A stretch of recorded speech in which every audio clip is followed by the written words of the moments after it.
A memo to the chairman of the Oversight Subcommittee from the director of Project Freelancer. Dear Chairman, I write today in response to your committee's request for more information about our program and the suspected incident at Outpost 17B. No doubt by now, you have reviewed the video logs transmitted by our recovery agents dispatched to the region. I am sure you have seen the empty bases, the barricades constructed by the survivors, the cryptic warning left on the wall, the battles that apparently took place between team members that had turned on one another. And of course, the ship.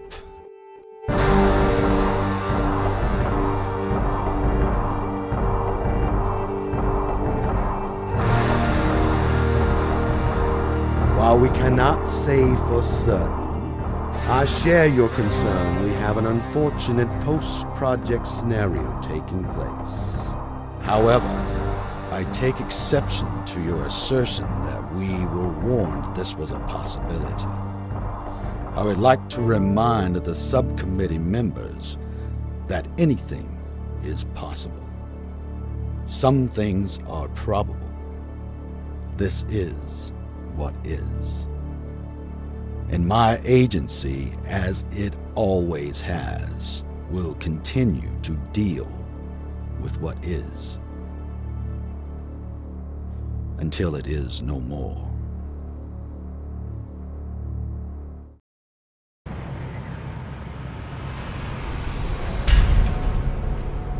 To the Director of Project Freelancer from the Oversight Subcommittee Chairman.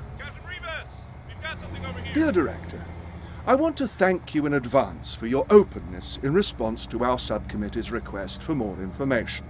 We were disappointed that your recovery force reported a total loss at Outpost 17B. We had hoped there would be at least one soldier left that could shed some light on the situation.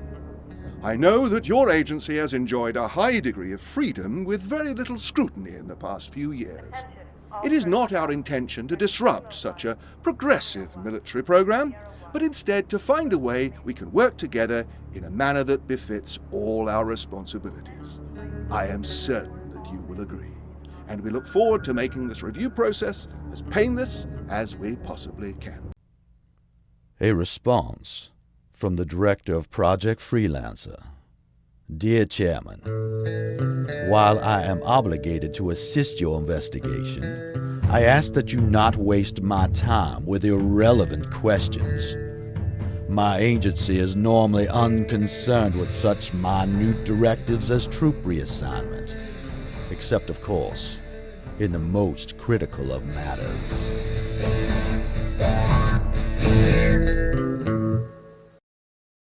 Dear Director, due to your busy schedule, we have begun interviewing members of your staff. I'm certain you will let us know if this bothers you. Our debriefings keep coming back to a single subject at Outpost 17B. Can you explain to us what this matter is and what your plans are to deal with it?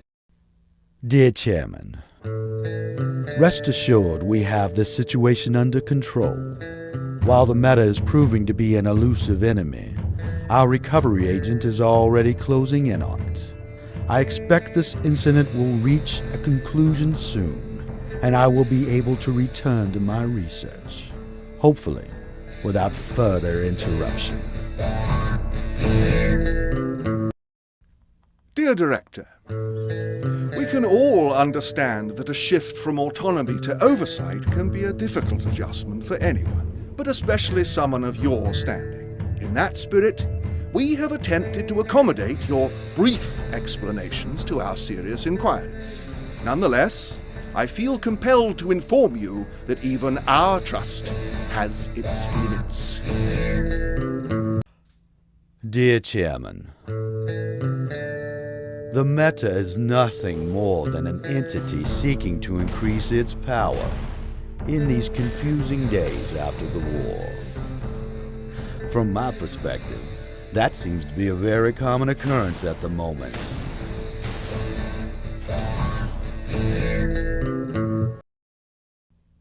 Dear Director, your program was granted the use of a single artificial intelligence unit for implantation experiments. Yet, the department records clearly show multiple agents in the field with implants during the same timeframes. Surely this must be a logging error, and we anticipate a corrected document soon.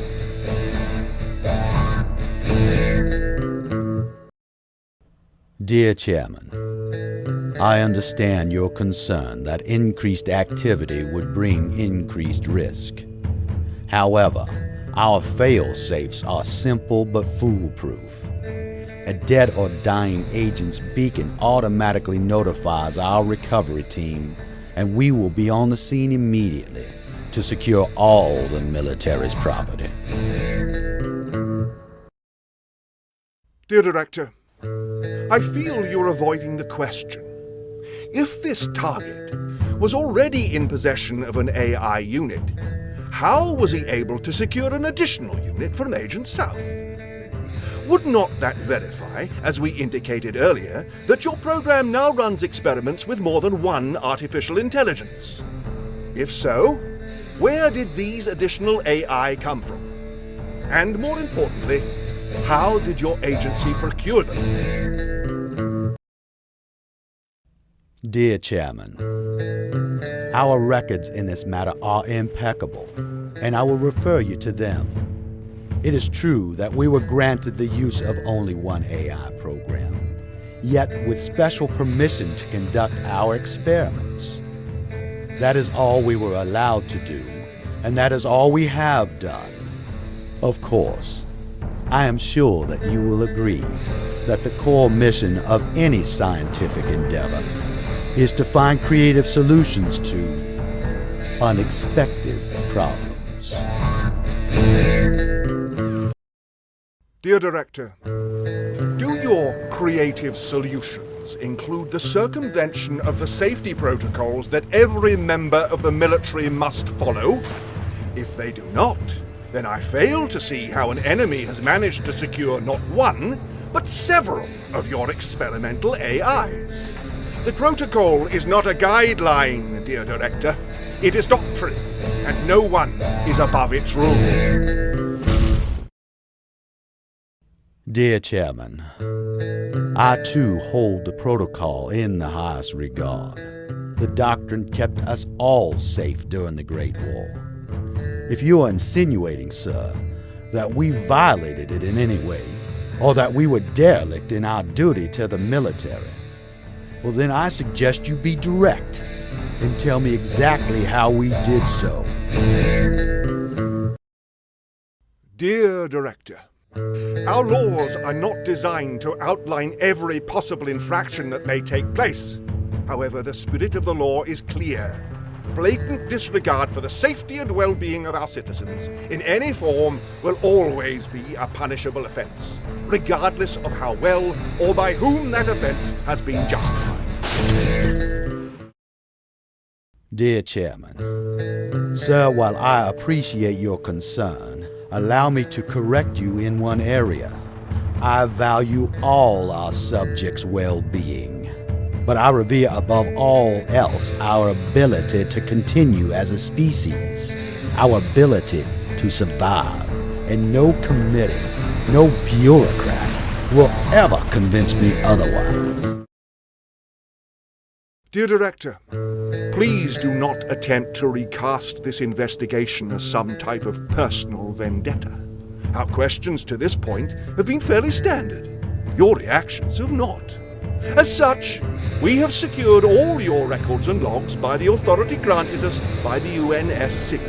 Now we shall see exactly what it is that you have to hide. Dear Chairman, I imagine this investigation of our program is providing you with the kind of attention that politicians crave so much. How very predictable. What has surprised me most about mankind during the Great War is not our ability to adapt to the new arenas of conflict, but instead our willingness in victory to so quickly return to the old. Dear Director, it is now clear that your agency and its primary program, Project Freelancer, have abused the trust and freedoms that the Oversight Subcommittee has provided you. Your abuse of the Alpha AI will now become the subject of a criminal investigation. I'm sorry, Director, but you have seen the end of my patience.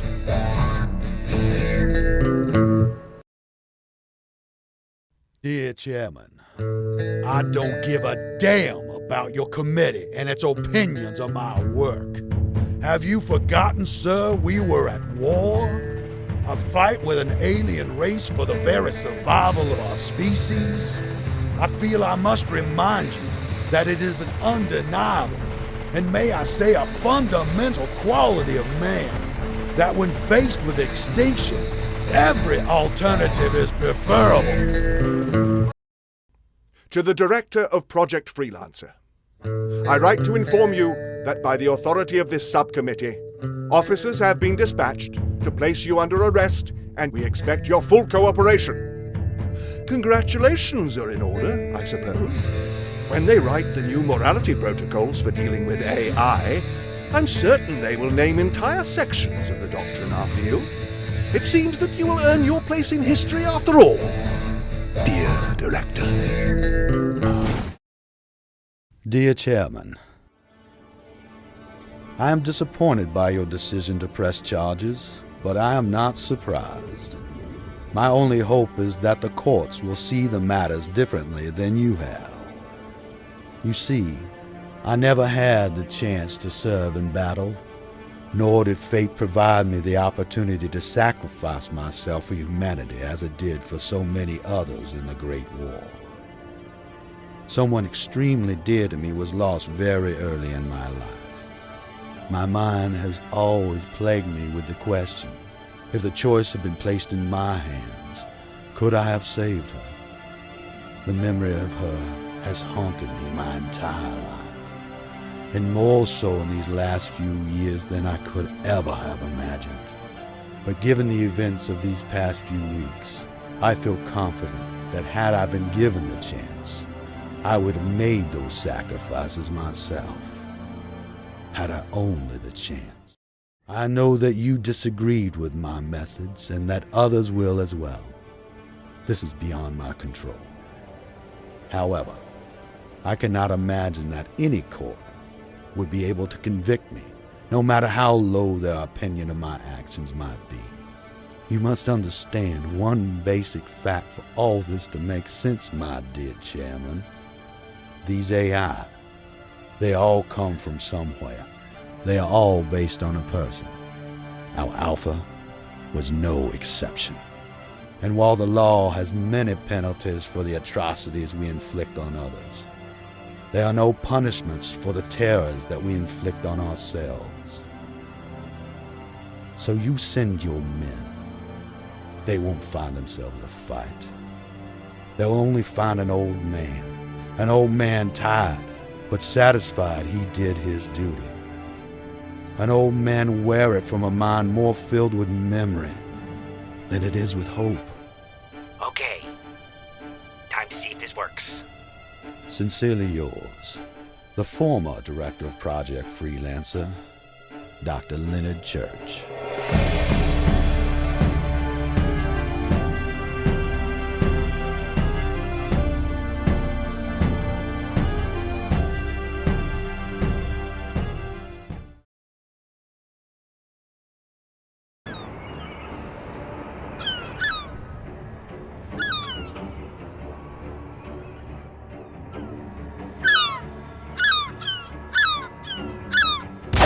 To the Director of Project Freelancer, Dr. Leonard Church. Dear Director, allow me to introduce myself. I am a representative of the newly formed UNSC Oversight Subcommittee. Our organization is charged with the protection of high-level assets of the military, one of which recently went missing. These assets are entrusted to our programs as a privilege, not as a right. As such, they will be safeguarded with the utmost care. In these dark times, mankind has the opportunity not only to prove his humanity, but to earn it. Dear Director, the loss of military equipment is a severe infraction. I should not need to remind you that all UNSC property, especially our more experimental technologies, must be kept from the hands of our enemies at all costs. In these trying times, vigilance is paramount. Dear Director, your request for more bases in which to conduct your experiments was reviewed with much reservation by our chairperson. Project Freelancer has been entrusted with one of our military's most valuable assets. Oversight becomes a much more difficult process if your operations are not centralized. Nonetheless, we have granted your request. However, we reserve the right to revoke this approval as we see fit. I sincerely hope this does not happen and anticipate you will not give us an occasion to do so.